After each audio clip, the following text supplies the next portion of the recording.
Welcome to our protein-packed showdown. In the realm of muscle-building nutrition, the battle of the proteins rages on. Whey, soy, and casein. Each contender claims the title of the ultimate protein source for fitness enthusiasts.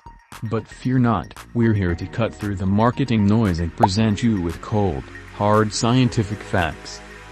But before we move on, make sure to like this video and subscribe to my channel.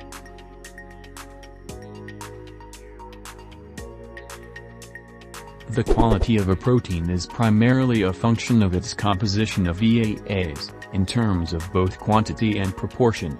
A complete protein contains a full complement of all 9 EAAs in the approximate amounts needed to support lean tissue maintenance. Alternatively, proteins low in one or more of the EAAs are considered incomplete proteins.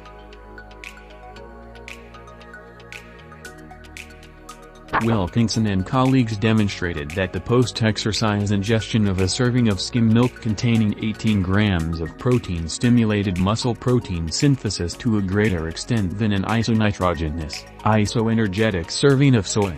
Follow-up work by 10 and colleagues showed that 10 grams of EAAs provided by whey hydrolysate promoted markedly greater increases in mixed muscle protein synthesis after both rest and exercise compared to soy protein isolate and casein.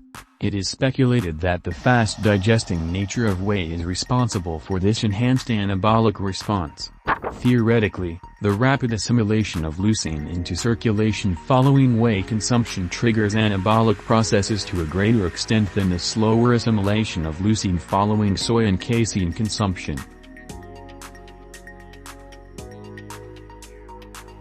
Emerging evidence indicates the potential superiority of a blend of rapidly and slowly absorbed proteins compared to a fast-acting protein alone.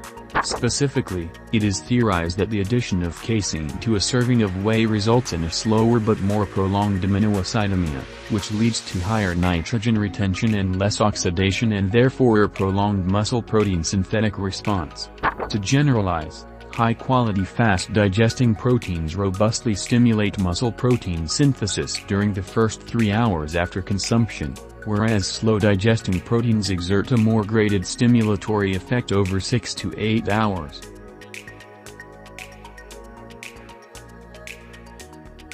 Caution must be exercised when attempting to draw practical conclusions from the findings.